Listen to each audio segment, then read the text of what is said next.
I've wanted to work in game development since I was little. With so many different paths to take, concept art seemed like the most interesting. However, most of my skills and time have been put into illustration, which I honestly didn't even realize at the time. I just thought all drawing was drawing. So I challenged myself to take a class and finally learn what concept art is all about. Here are 9 lessons that I took away, and I hope that you can lean into these and continue strengthening yourself as an artist. The first one is that you have to do things you don't want to do in your art to be better as an artist, also known as leaving your comfort zone. We've all heard this, especially if you've ever been in the self-help or self-development space. People talk a lot about leaving your comfort zone. Well, there is no shortage of this truth when it comes to being an artist as well. I actually had this huge awakening. A recent assignment that I did actually with my one-on-one mentor, big shout out to Tyler, and one of the first assignments that I did with him was to discover my inner artist voice. There was a bunch of things I did and put together to figure out what my artistic voice is, and one of the pieces was look at my current artwork and see how does it compare to the artists who I want my art to be like, and pick the closest pieces to those that had a similar vibe or feeling. So I did this and I put them next to each other, and I realized that I was not really putting my artistic voice into my pieces at all. Most of my pieces I've been playing it safe. I've been painting these beautiful women or fan art in a pretty static pose, and that was playing it safe. It looks very 2D, it's flat, it's a portrait, it's an illustration, and it's cool, but a big part of my artistic voice that I found out is my deep love for storytelling and adding extra mythical elements or things that make the viewer think deeper. This was a huge unlock for me, and I realized that I've been playing it safe in my art because I've been afraid to feel and face what it's like to not be good at art again. And this is kind of a topic that I have come across recently, which is the curse of starting to get comfortable or somewhat good at a skill. Whether it's playing piano for the first time and you've learned a few songs, or you've been a writer and you've wrote a few pieces. Same for art. Once you start getting a handle, you start leaning into the things that you're comfortable with. And there's nothing wrong with that if you're trying to have fun and you just want to draw to enjoy. But if you're trying to draw to get better and to improve, this can be a curse. And this is where concept art comes in. When you are a concept artist, you are normally responsible for drawing lots of different types of things. And we'll discuss a little bit more about that as well. So with my lovely comfort zone of only drawing girl characters,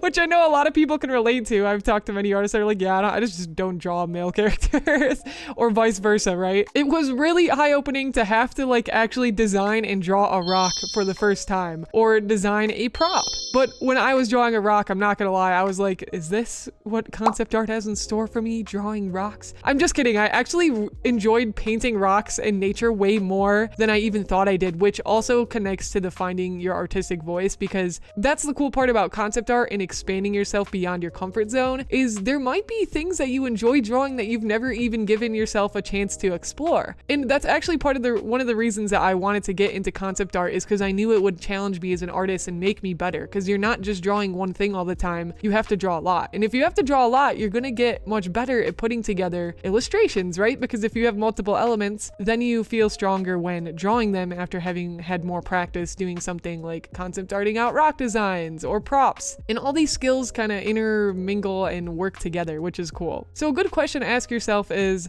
what areas have you been avoiding lately? Have you been avoiding drawing cars or rocks or props? And of course, it's one thing if you don't like drawing that thing, but if there's something you've always wanted to draw, but you've had a hard time mustering up the courage to do so, I say this is your sign to do so. Pick something this week or this month and make it a goal to draw something you've always wanted to draw. But remember, it's okay to feel uncomfortable, and you're going to feel uncomfortable. Allow yourself to sit in that uncomfortability of, I've never drawn this before. Number 2 is how there are many subcategories within concept art. So there are things like environmental concept art, props, characters, vehicles, and depending on the studio you work at, you could be pigeonholed into one area, or you might be doing multiple things. It really depends. So doing the research too to figure out what the job would actually look like is quite important to see what skills you're going to need to have. And if there's something that you did want to zone in on or get really good at. For me, I really love drawing characters, but I also figured out that I like drawing architecture by taking this class, and I wouldn't have known that because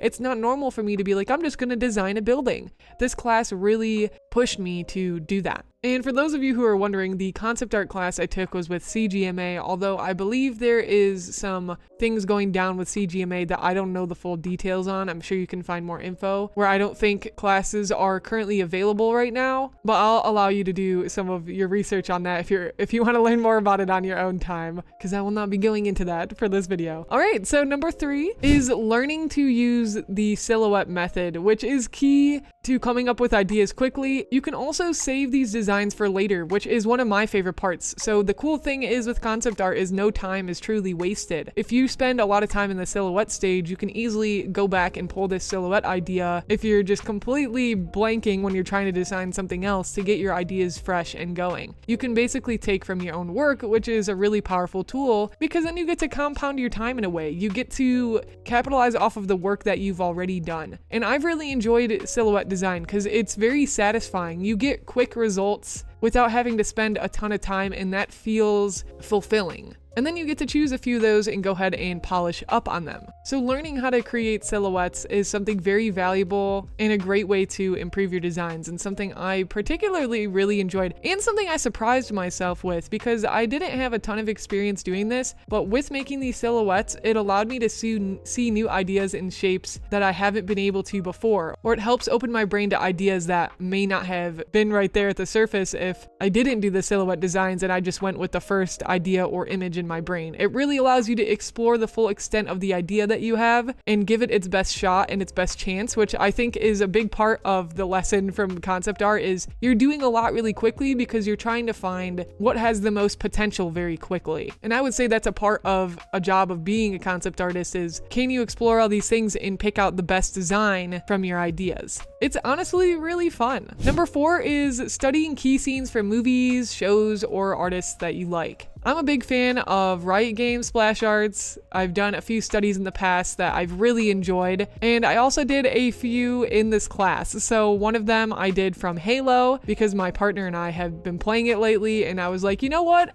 Going back to lesson number 1, comfort zone, I wouldn't normally focus on a game like Halo. I do love Halo. I think the series is great, but it's definitely not. I'm more of like this farm simulator cute girly gamer lately. So like it was just like, okay, yeah, this is going to be a challenge or a style that I'm not normally used to. And then I also picked one from a anime movie that I highly recommend, insanely good, called 𝐒𝐻𝐻, The Promised Flower Blooms. I believe that's the name, because I just loved the environment design and the way they shot the different angles, and like the cinematography, the camera angles in that animation is just beautiful. And these things can also help you develop your artistic voice in a way because you're pulling from things that really inspire you. And there's a really great quote from a book that I love by Austin Kleon that I talk quite a bit over on my live streams, which you can hang out with us anytime, by the way, if you want to share more about your art journey or share art with us. And Austin Kleon says in his book Steal Like an Artist that you are essentially a combination of all of the artists that you love. It's like baking a new pie where you take a slice from each artist that's your favorite and you become this new beautiful version because you have taken inspiration from all these things that uniquely make you you, or your art your art. And this is a good example of that. These studies will really help you develop that voice and understand why you loved this thing so much and how you can bring that into your artwork. Number 5 is that 3D is your friend and can help you with the more complicated drawings and designs. If you know 3D like Blender or Maya, I personally know a little bit of both, but I prefer Maya because I just have more training in it from my time in college. And if you aren't great at perspective, although I do think learning perspective still, like without using 3D, is a valuable skill, which I'm literally doing right now, and let me tell you guys, it's been a struggle. Shout out back to number 1, leave the comfort zone. Using 3D is a great way to develop complex scenes. So for my architecture, I was designing this cute little bakery and I used Maya to black out the scenes, and I'm really proud of how this turned out. It really helped me get the idea out without having to deal and get frustrated and struggle with things, technical things like perspective, when I prefer to focus on the design aspect rather than the technical aspect. So consider adopting 3D into your workflow, and you don't need need to be an amazing 3D artist to use this workflow. You can just literally know the basics because you don't need to actually 3D model things correctly unless you're planning on using that as a pipeline as like a solo developer and you want to use that 3D art for putting that into a game or something like that. Then of course you want the 3D modeling to be accurate if you're going to be actually using those models in game. But if you're not using the models and you're strictly using it for concept art, then it doesn't have to be accurate, which means you don't need to be the best 3D modeler in the world. You just need to know how to literally create your basic shapes, which is not hard at all. And if y'all are interested in a video like that, please let me know because I'd be happy to make one. It's something I'm exploring. So 3D is your friend. If you know how to use it, definitely try and use it for helping you when you get stuck with anything, especially if you need to turn it in perspective or get a unique angle on the object.